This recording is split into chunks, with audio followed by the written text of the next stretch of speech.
pledge allegiance to the flag of the United States of America, to the republic for which it stands, one nation, under God, indivisible, for liberty and justice for all. What's going on, guys? Rashard Davis here, receiver for the Tennessee Titans, former Super Bowl champion with the Philadelphia Eagles. I just want to give a shout out to Rick and the Haystacks. Hey, I see y'all doing your thing, man. Just keep pushing. I'm loving it. Hey, sky's the limit. Just go all out, put everything you got into it, and keep doing what you do. Roll it.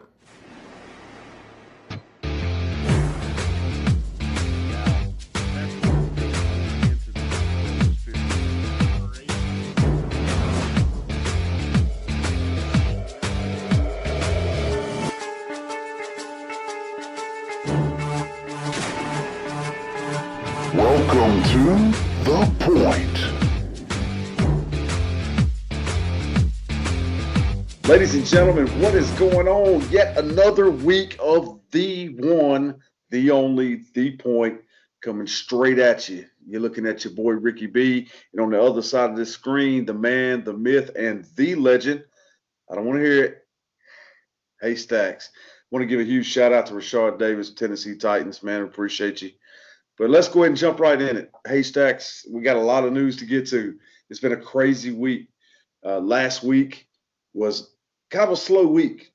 Other than the games, sports in general was kind of quiet towards late in the week. So this week wasn't quite like that.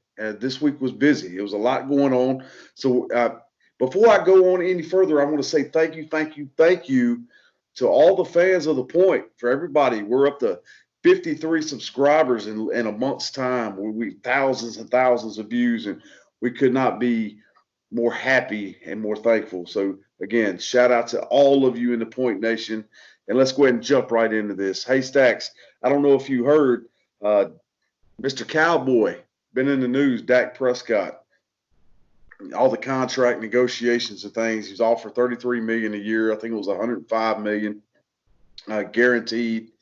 And apparently he's turned that down. But we'll leave that where it sits. But did you hear Mr. Prescott sent the Dallas Renegades, every player in the locker room, because he has an endorsement from Beats by Dre, right? He sent all the players in the Dallas Renegade locker room Beats by Dre headsets and said, "Welcome to Dallas," amongst many other things, saying, "Go make your city proud." Did you hear about that? I saw something about that. It's pretty interesting.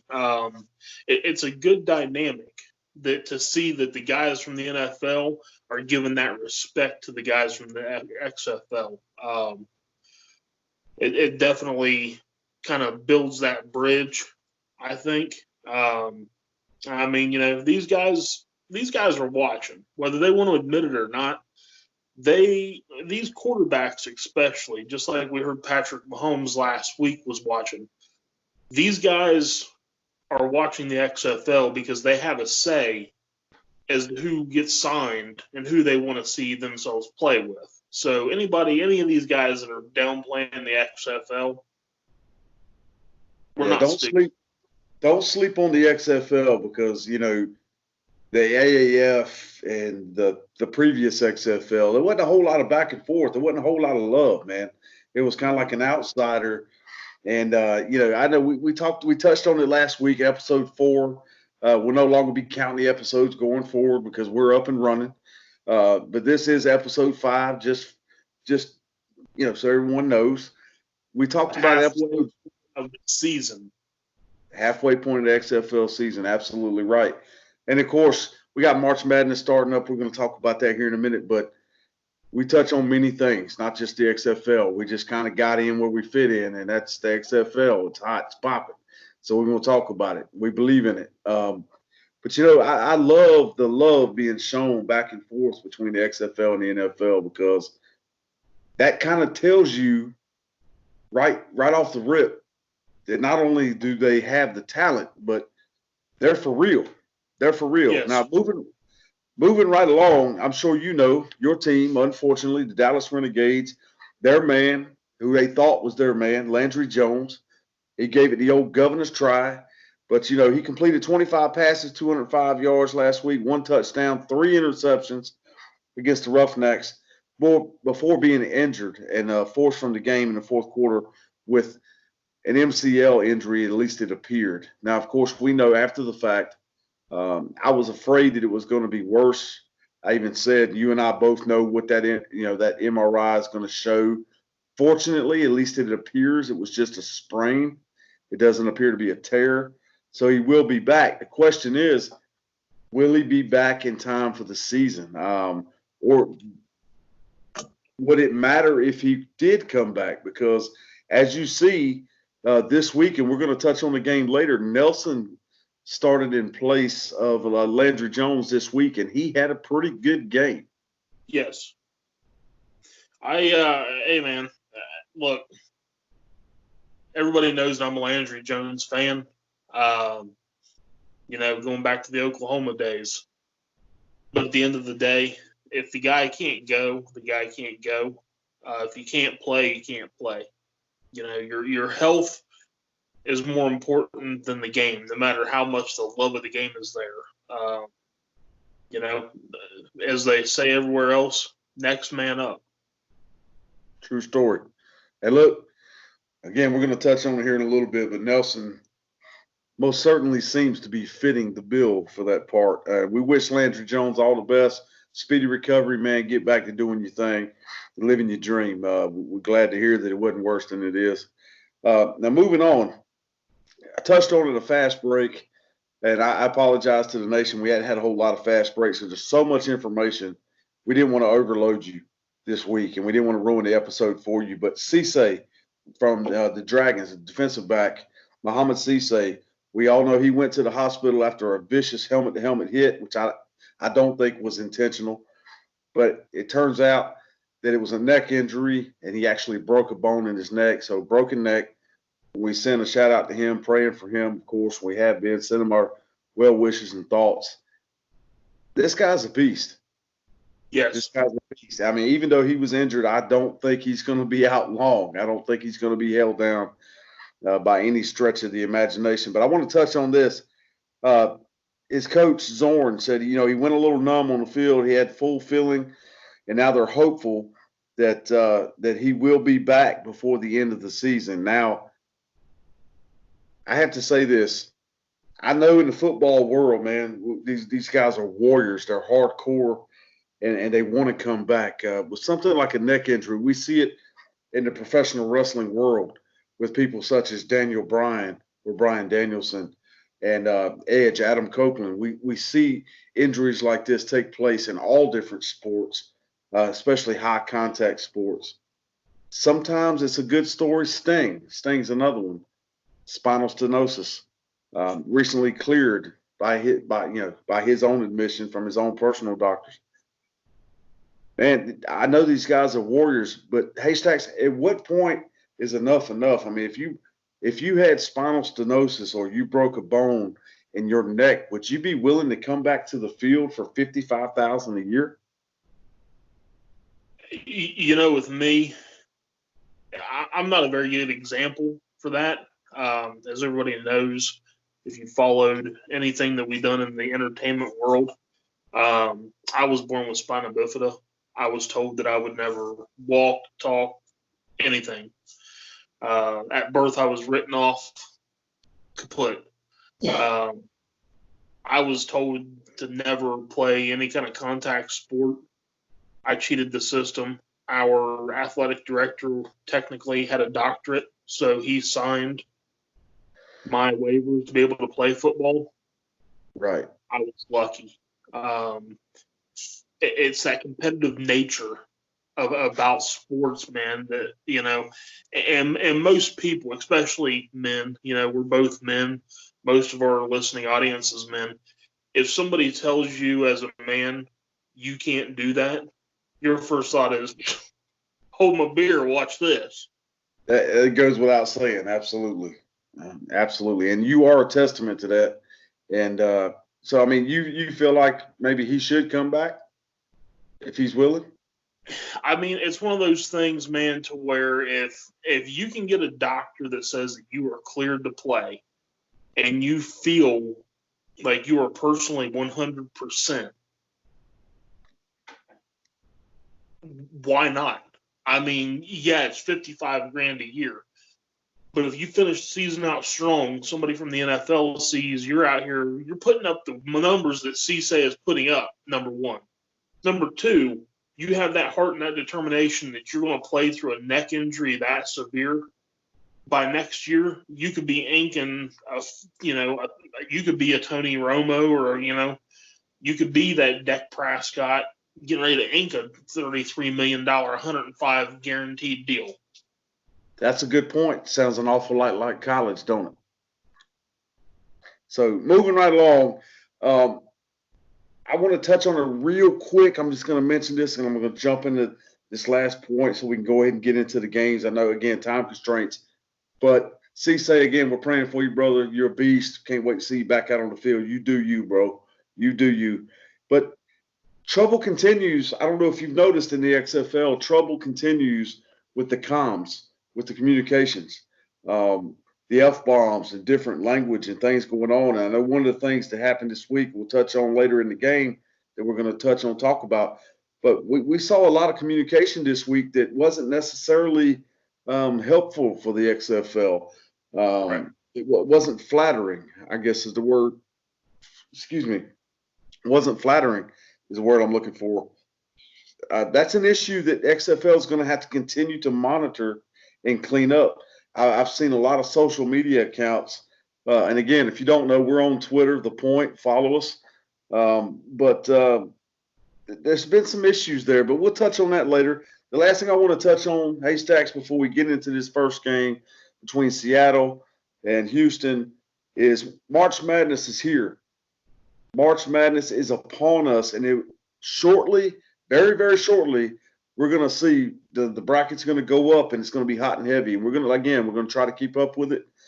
But as of when I took my notes, the top 5 that I saw in men's college basketball, Division I NCAA, Kansas is the number 1, Gonzaga number 2, Dayton at number 3, Baylor number 4, and San Diego State at number 5. All of those very close records. But again, who's your favorite going into the tournament? I haven't even seen the tournaments yet. In all honesty, I'm not even going to try to front about it. I don't know if my boys are in there or not. But I'm always, if my boys aren't there, I'm always going for the underdog. I would love to see Gonzaga pull one off. Those kids, ever since the first time they made it, 15, 20 years ago, and there was like, who? Exactly. I pulled for those guys. San Diego State. I love seeing these schools. I mean, in football, it's starting to happen now. But with Clemson finally coming on, you've had Boise State here in the last few years. There was another one. God forgive me. UCF. You're having some of these smaller schools starting to kind of show, but that's the exciting thing for me with the NCAA March Madness brackets is you get 6 or 7 teams that you're just like, what? Who? Absolutely. So we'll see what comes about. March Madness, the one thing about it is you never know until it happens. That's why they play the games. You never know who's going to come out on top. But you took the words out of my mouth. If I had to pick one, because we all know my team's the Tar Heels, and they ain't going to be there. It's a rebuilding year. But Gonzaga, I got their back, man. I think Gonzaga's going to do well. They're going in when I took my notes, it was 29-2. And, of course, Sand Hills Flyers, big ups. It's Monday. Well, it's Tuesday now. They're on their way to Minnesota for the national tournament with damn near the same record from the regular season. Man, fingers crossed. The boys got a good shot. So, Sand Hills Community College Flyers, again, giving you a huge shout-out. You bring that chip home. We're there, and we love you, man. We got you back and all the support in the world. Now, moving on. Hey, Stacks, here we go. We're going into the first game Saturday. We saw Seattle Dragons taking on the Houston Roughnecks. Man, I got to say, right off the rip, I'm going to go ahead and say this. Walker is going to walk his ass into the NFL next year. There's no doubt about it. I don't know that he'll make it to the end of the season before somebody snatches him up, because if I'm being completely honest with you, man, and I know I say that a lot, but I'm being God's honest truth, straightforward as I could possibly be. This dude, 351 yards, 3 touchdowns. He did throw 2 picks. But when you 351 yards, man, 3 touchdowns, the 2 picks with the defense that they have can be forgiven. Okay, quarterback rating 104.2, absolute beast mode. You hear me? Houston had a total of 440 yards of offense. Between the two teams, we had 641 yards of total offense. It was insane, man. It was absolutely insane. Especially considering Walker had almost 50% of the total yards in the game.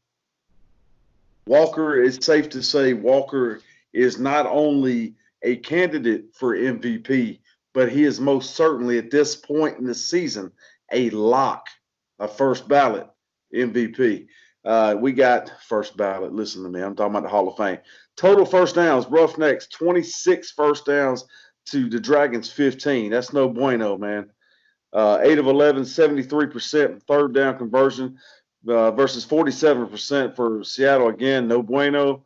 And everything else is roughly similar. The rushing yards was damn near identical, but the passing yards, again, Walker, the beast that he is, 339 yards to 101 yards for Seattle. Now, I'm going to ask you this question again. I've asked you before. Is this the end for Seattle? I don't believe so, because you're missing one key point in this game. I'm all ears. Seattle had a chance to win this game and got screwed by a horrible call by the referees. Excuse me for everybody that's going to jump on me in the comments. They had a chance to tie and go to the very first overtime game of the XFL and was screwed by the referees. Walker's knee was down on that fourth and goal, I believe it was. No, fourth and 6. I want to say it was.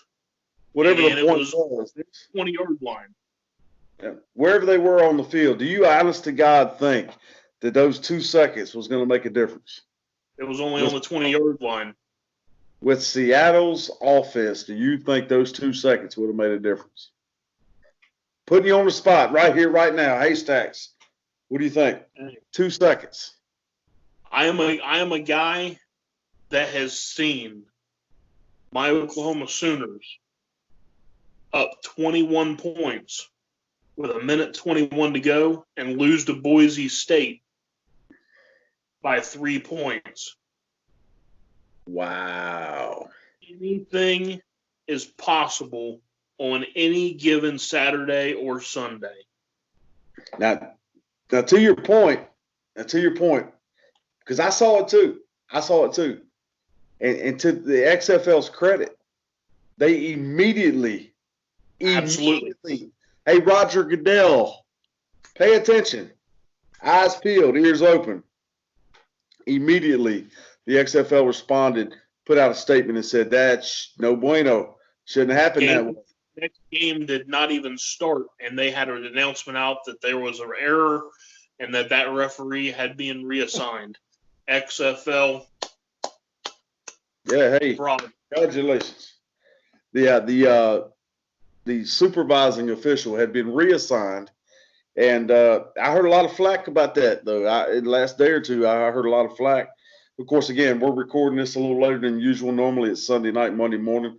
It's Monday night, Tuesday morning. So, but over the weekend, we actually heard a lot of things about that. We heard a lot of flack being given to the XFL for, well, wow, man, the guy makes one mistake and you throw him from it. Now, he wasn't fired. He was moved. the XFL sending a message that you're going to make the right call. And if you don't, we're going to reassign you, not because you're not good at what you do, but because we're going to find where you fit. And I give the XFL props for stepping up to the plate and answering the bell on that, because that's what the fans want to see. The fans want to see it handled, and they want to see it handled fast. The only other thing I'll touch on is, the score is what it is. The game's over. There's nothing you can do about it. Moving on, obviously, the only undefeated team in the league, Walker is – I can't say enough about Walker. I don't need to say anything else about Walker because we already know. But, man, everything else was damn near identical other than the interceptions. Again, Walker threw 2 picks.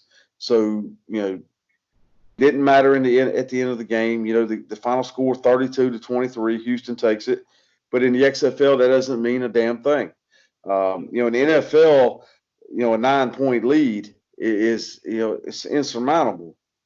But when you're in the XFL, you got 1, 2, and 3 points you can go for. So I do want to give some props and some shout outs to the defenses. Martin and Johnson for Seattle. Man, they both combined for 8 tackles, 7 on their own, 1 with 1 assist, so 8 apiece. And there's several more on there that I can talk about. But honest to God, on the Houston side of things, man, they had a more diverse defense. Most of the guys all over the place, dinking and dunking, but their standout was number 42, Brown, with 7 combined, 5 on his own, and 2 assists. So, damn good game. I know a lot of people enjoyed the game. I caught as much of it as humanly possible. I didn't catch the end of it. But, again, it ended in controversy, and, it is what it is. Not all games end in storybook. We knew it was coming eventually. We knew that at some point, I know there's a lot of people said that this was one of the worst officiated games they had ever seen, and there was a couple of them over the weekend. But they can't all be perfect. It's not Disney World. These are real world people. They make mistakes just like everybody else. They're not robots. So next game up, Haystacks. New York Guardians. New York Guardians and the Dallas Renegades. I don't know what the hell happened. I'm not taking anything away from Nelson. Nothing at all. The man played okay. I'm looking at it here. Nelson for the Renegades, he was 28.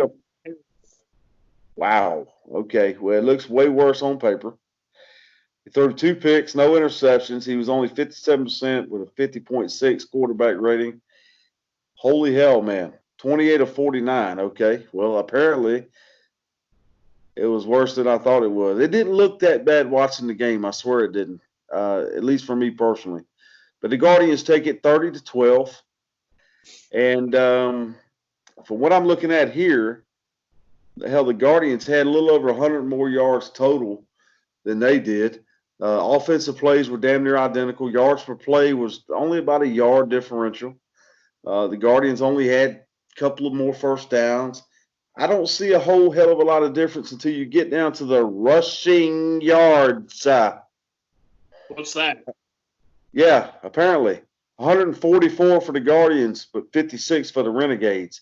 And that's a damn shame considering you got Cameron Artis-Payne on the field and Dunbar on the field. I don't understand that. I don't know if that's offensive line not blocking or just a HLH's defense. I'm not sure what the hell that is. What's the answer for Dallas going forward, brother? That is an air raid defense or air raid offense. So what's the answer for Dallas going forward? Because they got to find some answers and they got to find them now. I'm curious to see. What happens from here. Everybody already heard our offensive coordinator suffered a broken leg being ran over by Cameron Artis-Payne, his own year. We have hired somebody to fill that spot.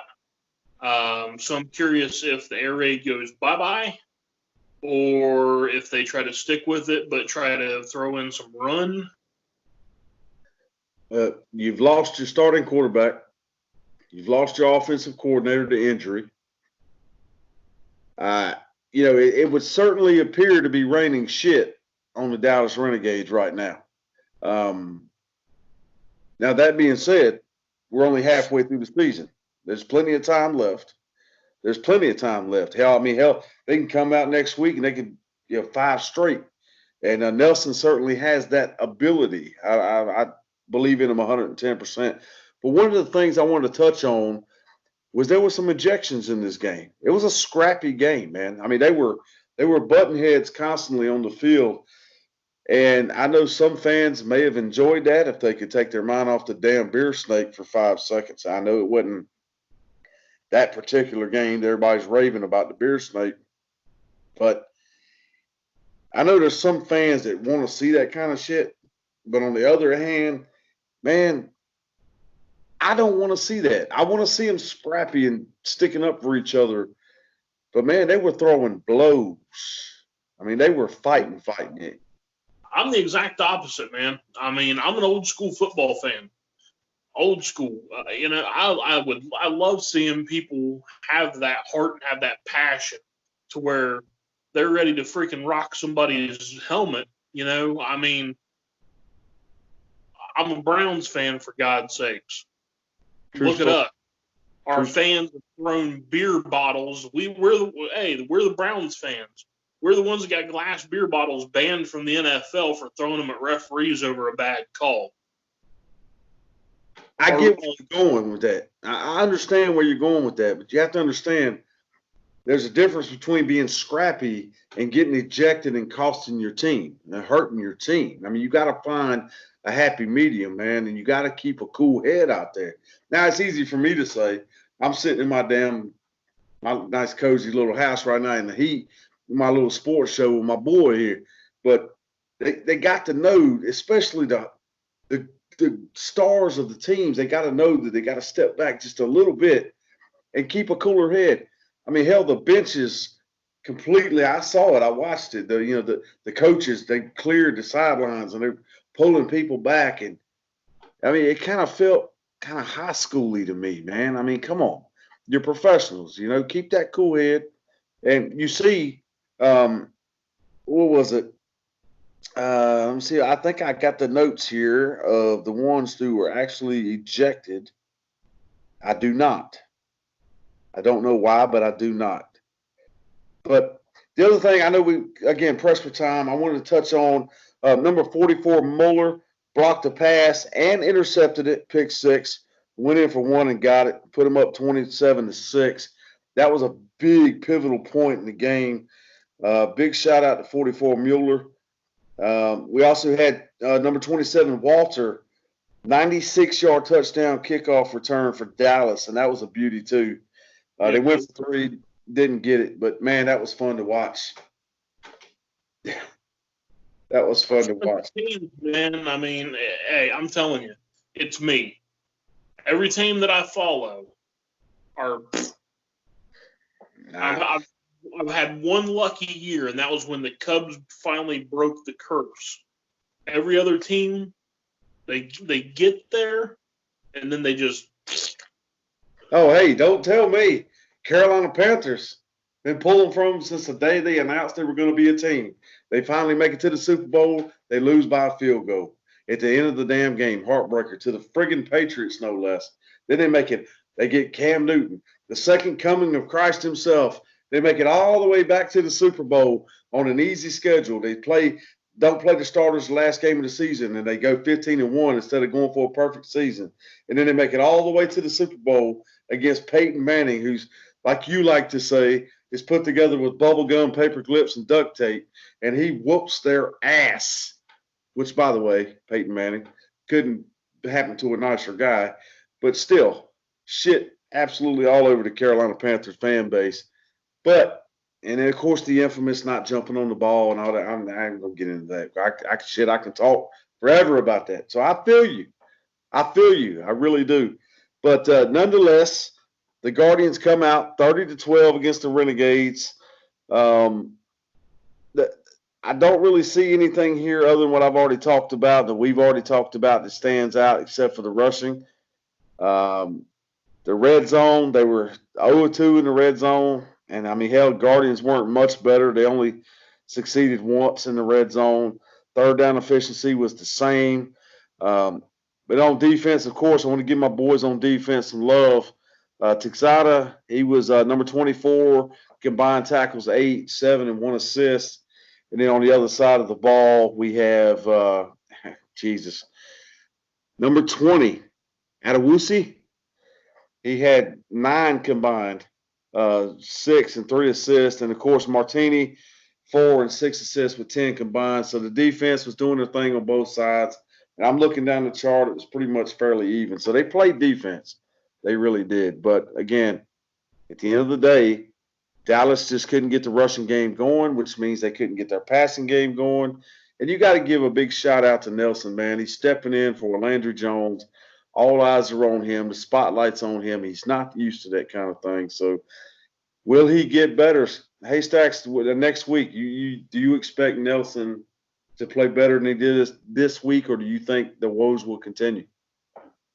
I'm hoping that he does. I'm also curious, as we've seen that they're expanding the rosters and moving everybody to 57 players. I'm curious to see if we go after a quarterback off of team number 9, and if maybe they have a little bit of a quarterback battle in that thing to see who's going to really be the man.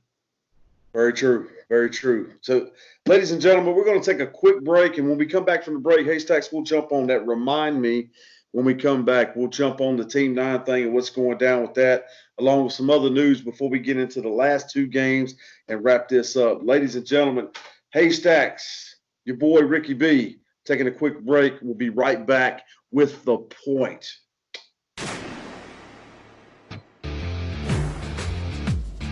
Join us next week for another action-packed episode of The Point.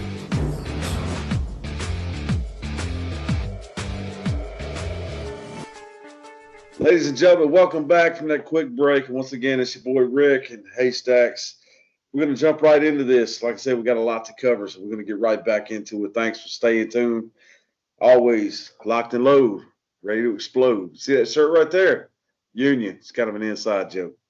But so the bad news from what I've been hearing from everybody is the XFL, the viewership is down, right? And we want to make everybody fully aware of what's going on with that situation. The viewership's down, but that was to be expected. And the viewership is actually leveled out, which is a great thing. So don't expect the XFL to go anywhere anytime soon. We've touched on it before, I believe in Fast Breaks, if I'm not mistaken, as well as on other episodes. The viewership may be down a little, but the attendance is going up. And you have to understand also, this is the first year for the XFL, so the XFL is on numerous different stations, FS1, FS2, ESPN, ESPN2, Fox, and I can go on down the line. It's all over the place. So they're testing different markets. So there's a lot of people out there, a lot of haters, spreading some pretty nasty stuff about the XFL, wanting to see them fall. They're not going anywhere anytime soon. That's a fact. Again, so I don't know if you heard, there's a college football team out there that is kind of taking notice to a few things that the XFL is doing. Citadel, actually, is the college. They're actually going to implement the XFL's kickoff during their spring game, which I thought was pretty cool because you had made some some comparisons from when we were talking about the trophies and things to the fan. That the survey they sent out, you had made some comparisons to college football and the XFL. Well, here you go, going back the other way. So I think that's pretty cool. I think that we're going to see more of that. Yeah, the way that I've seen it, I've only seen a few of their kickoffs, but it seems like that the XFL's kickoff is a lot safer for players as well. I think that's another thing that they're kind of looking at is the safety issue for players. And it looks as far as I've seen, it looks a lot safer for players as a whole. Well, if you're a big hit guy, if you're watching to see somebody get carted out on a stretcher, you're probably not going to see it on these kickoffs per se. And that's why the XFL did that. But the biggest thing for me with these kickoffs, there's a very short distance to run. And we saw with the run back, we were just talking about in one of the other games, that the 96-yard kickoff return, if they can break through that line, they're gone. There's not going to be a whole lot that can stop them. And it increases the excitement, but also reduces the high-impact injuries. And so I applaud that. I think the NFL is going to end up taking a hard look at this. If anything is taken from the XFL to the NFL, I believe, other than the players, obviously, like Walker and several others, I think that'll be one of them. Yes. Now, of course, moving right along, one of the other things I wanted to touch on, I don't know if you saw this, LeBron James, McFlopperson, continues with his BS. I actually saw I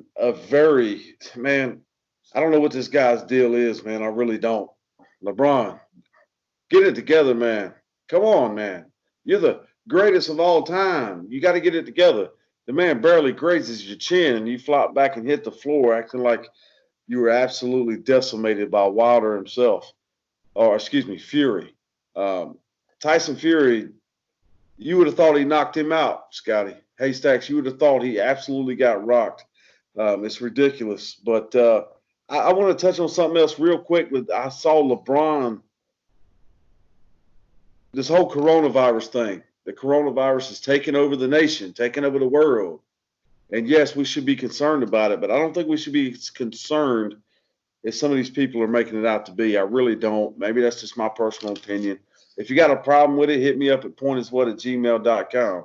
Hey, or hit us up on Twitter. Drop a comment under this video. I ain't got no problem responding to you.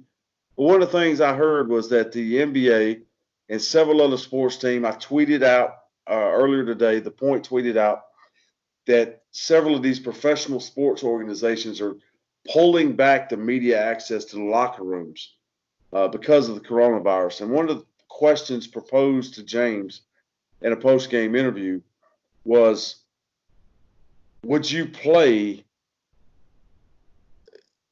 playoffs, finals, regular season game?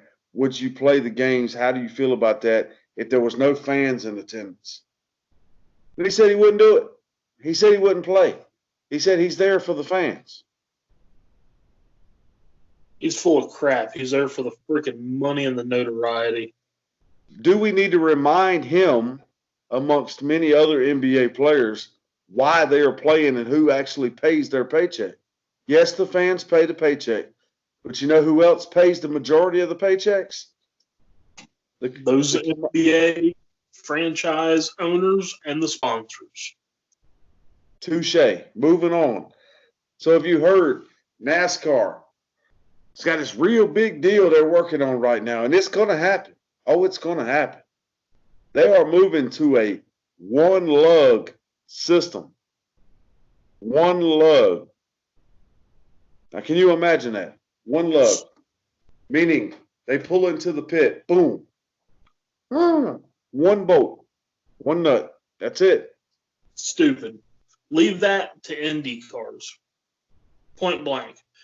The point of a pit stop is to see, and at Daytona, they even have competitions to see who the best pit crew is based on who can change 4 tires fastest. Right. It's not a safety issue. All it is trying to take less weight out of the vehicle and to make pit times faster, which is pointless now since NASCAR goes in stages. You've taken away the entire point of fast pit stops because all they have to do is race to the end of the stage and go to the pits. There's no point in doing any of this. Listen, I'm going to tell you what the point is. This is the point after all. The point of this is to get attention.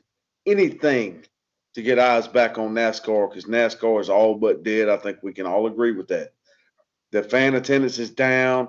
People are not happy with NASCAR. And, I'm not a NASCAR watcher or fan hardcore per se, but I am in NASCAR country. And I think it's a publicity stunt. I think it's something to get their name out there and get their name in people's mouths again. But they have confirmed, NASCAR has confirmed that the all-new next-gen car debuting in 2021 will feature the center lock wheels commonly seen on sports and open-wheel cars instead of the 5-lug type currently used. Now, let's get back into these games. The next game up, we got the St. Louis Battlehawks and the DC Defenders. And I was going to wear my brand spanking new, as you saw in the fast break, my brand spanking new white XFL logo shirt. But my boys came through this week. Hey, Stacks, my boys came through for me. They must have been listening. I told you this was going to be the game of the damn week. Well, I thought it was going to be the game of the week, too. I really did. I thought it was going to be fun to watch, but I got to say it was underwhelming. But my boys pulled it out. They pulled it out. They actually learned how to run the ball in this game. Well, I'm going to tell you why I think they pulled it out. Because they gave Cardell, I'm going to tell you, when the game started, Cardell Jones, if you're watching, which, hey, you never know. We got thousands of viewers. If you're watching, brother, there's no disrespect at all. But when that game started and I saw Cardell walk out on the field for the first offensive drive, brother, I was like, you have got to be shitting me. Nothing, no offense to Cardell, but for a system to work, you got to change and intermingle parts to figure out what works and what doesn't. And Cardell has not been working. And when he walked out on the field, I thought, oh, hell, here we go. And he was out there for the first maybe one or two drives, and then they put my boy in. And, man, it was all good stuff from there. I mean, immediate impact. Absolutely immediate impact. See, I don't see that at all. He did very little, man. 9 of 14 for 39 yards. No, but you have to understand, when he went in the game, immediately when he went in the game, he threw a touchdown pass. Less than 2 or 3 minutes. Boom, boom, boom, touchdown. I mean, immediate. Now, did he have a superstar game? Did he have an MVP game? Did they pick him up, put him on their shoulders, and carry him off the field? Absolutely not. He's not a superstar by any means. Hell, I never heard of him before. But the fact of the matter is, he did a hell of a lot more than Cardell. Did a hell of a lot more than Cardell. Now, what I'm looking here, let's see here. Missed both of his attempts, and one was a pick. No yards. Yeah. Hey, Cardell starts off the game with a pick almost immediately. I mean, and I'm going to say this too. The pick that Cardell threw, the nose of the ball, and I got to touch on this, and I know. The refs. Anytime it's your team that loses or there's a call against them, it's the refs. I ain't putting this on the refs. I'm putting this on the replay booth, bro. He threw that interception. The nose of the ball hit the damn ground. Okay? This is what people bitch about and complain about in the NFL. The ball hit the ground.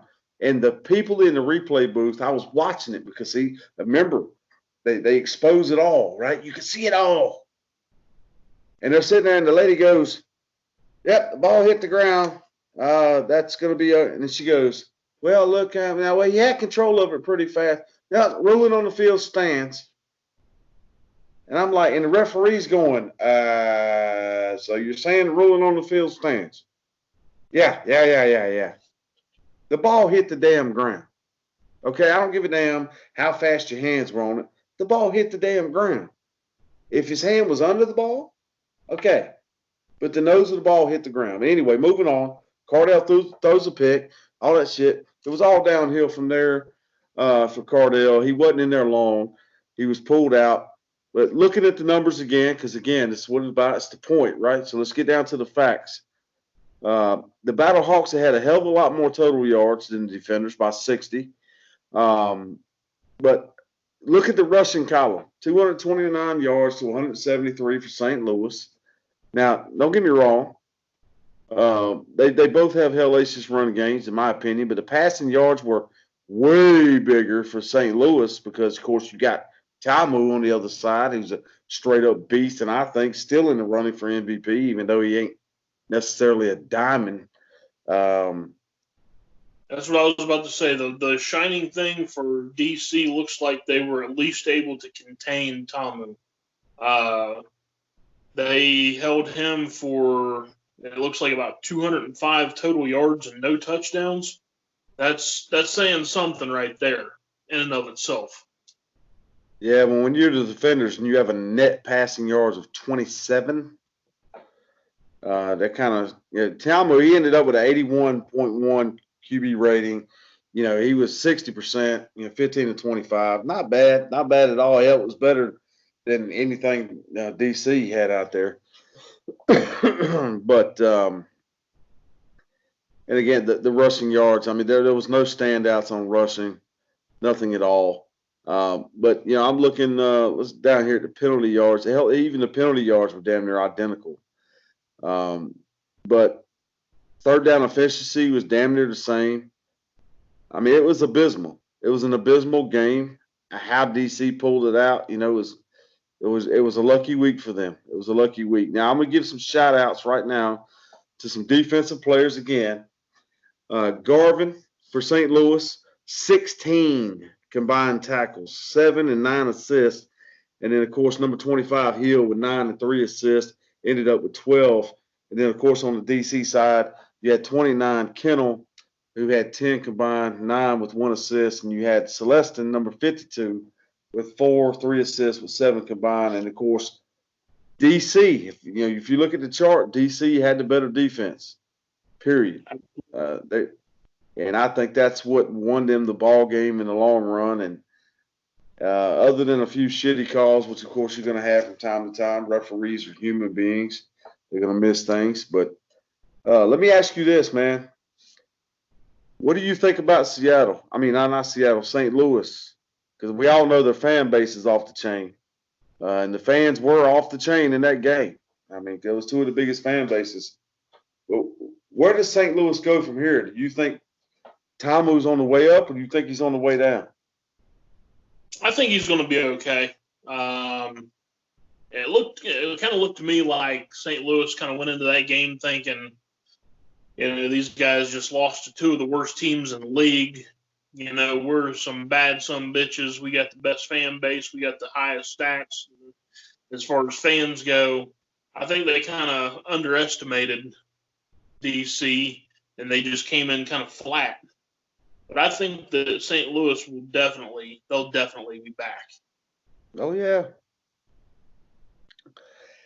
I believe the same thing. And with DC, I think, I know Cardell is supposed to be the second coming and all that stuff. But I think Jackson did okay, man, considering the situation. He wasn't expecting to go in. But, of course, that's no excuse. You got to be ready to roll. Next man up, like you said earlier. But I think he did okay considering. And the fact that I think the morale boost when he went in, it was like boom, boom, boom, touchdown. It was like right off the bat. I think that in and of itself changed the game. And they never looked back from there. Now, there's one more game to talk about. One more game.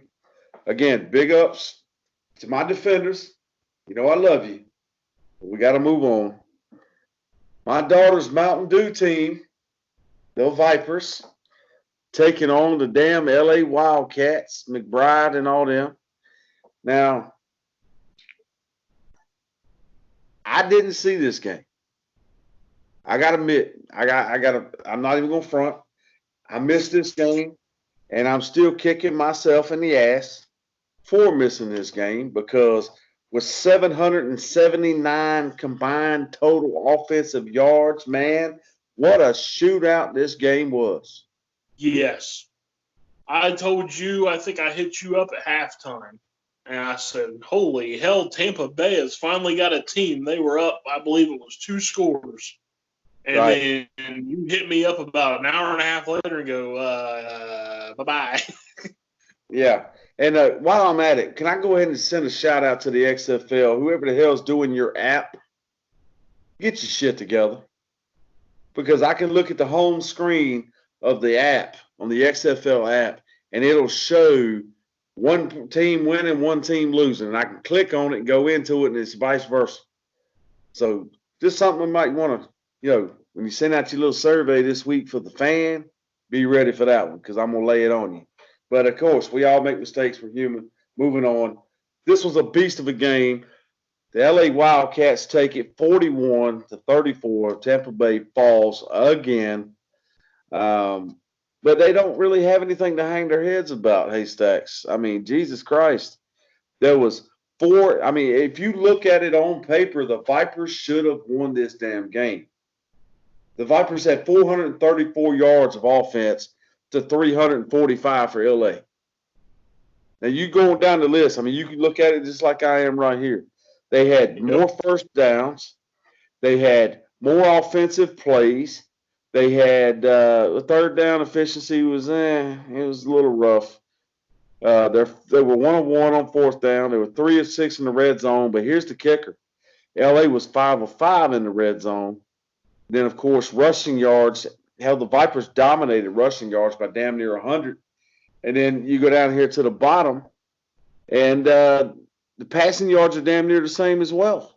Penalty yards, I mean, all of it. It's damn near the same. So that tells me that this game should have been the Vipers.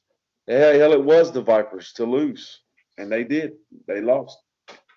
Yeah, hopefully this right here gets a spark in the LA crowd, man. Those guys they're playing some pretty damn good football out there in LA. Their fans need to get off their ass and go support their damn team.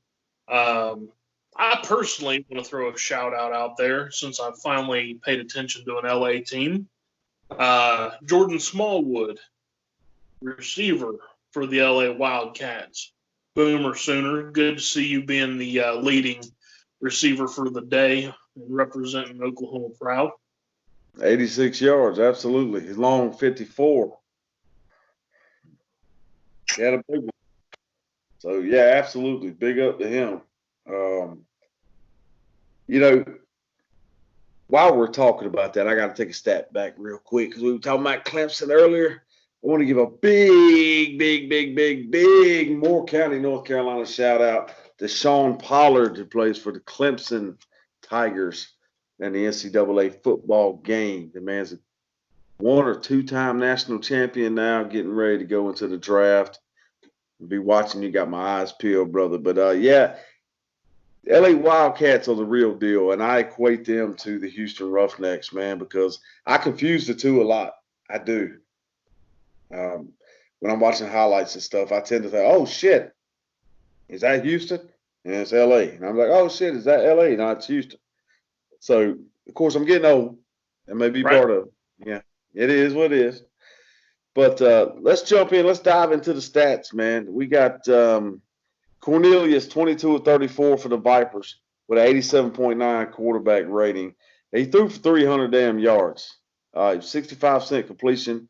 But he had 2 touchdowns, 2 interceptions. So the 2 picks kind of, 300-yard day, that's a damn good day. That's a red-letter day for any quarterback. But he had 2 picks. I don't know if you noticed, but there's a hell of a lot more picks going around the XFL than there is the NFL. Again, does that equate to talent level? Maybe, maybe not. But on the other side of things, you got Johnson. He went 20 of 36 for LA. He had 56% completion percentage, 107.2 quarterback rating, but he had 4 touchdowns with only 1 pick. So, if you look at the quarterback play, if you look at those numbers, it doesn't really tell. You look at the score, look at the quarterback play. You had one that threw for 288, one that threw for 300. The one that threw for 300 is on the losing side of the game. That rarely happens, man. That rarely happens. But those damn 2 picks, man, they come into play big time. And I think that was the tale of the tape for the Vipers. Yep. Now, a big shout out to the defense. Again, got to give love to the D because everybody loves the D, Haystacks. Look, Branch, number 35, Branch for the Viper side of the ball. He's combined for 7. He had 5 and 2 assists. And then, of course, Dixon, the friggin' beast for LA Wildcats. He's been a beast all season. I don't see him letting up anytime soon. 7 tackles, 3 assists with 10 total combined. And then, of course, Miller was right there behind him, number 27, with 6, 3 assists, and 9 total. And I'm going down the damn line. But I'm looking at it here on paper, and it looks to me like they were about evenly matched on defense. Again, they were all over the damn place. I'm not seeing a whole hell of a lot of sacks, but I got to give my man Reed for LA some love, number 94, because he had a big sack, and I remember seeing that one personally. I did catch that highlight. So where the hell do the Vipers go from here? The Mountain Dew team, Haystacks, where the hell do they go from here? They're having flashes of brilliance. They've got to put it all together. One thing I do want to say real quick is I was kind of looking through miscellaneous stats. Tampa should be focused on one thing right now, and they should be really building and rallying around. When Cornelius apparently, I didn't watch the game. Everybody, I work second shift. So as of right now, I don't get to watch games. Cornelius actually had a tackle in this game. I'm assuming that when he threw an interception, everybody missed him and the quarterback made the tackle. If you have a quarterback that's willing to put his body out there and to try to tackle a defensive player, that's saying something. That's something to kind of build around, that the guy, because most of the time quarterbacks are quite a bit smaller than the defensive players. Absolutely. Very rarely see a quarterback with tackle. True. Well, Haystacks, I do believe that wraps up yet another successful week of the damn point.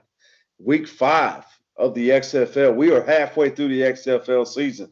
Shit, we got March Madness popping up. It's getting ready to pop off hard, fast, quick, fast, and in a hurry, as my father would say. Man, we got a lot to cover. This week's going to be a busy damn week, and we're going to stay right on top of it on Twitter, on YouTube, fast breaks, email. We're going to be all over top of it. But ladies and gentlemen, it's always a pleasure to be here. But please stay tuned, because coming up, I am going to drop the point on the Point Nation. And we're going to wrap this up and tie a bow on it and move on to week 6, the second half of the XFL season, which is sure to be, if the first half of the season has been any indication, is going to be something to behold. I think it's a hell of a lot better from here on out than it was from the beginning to here. Haystacks, final thoughts. This is the final push for the playoffs coming right up.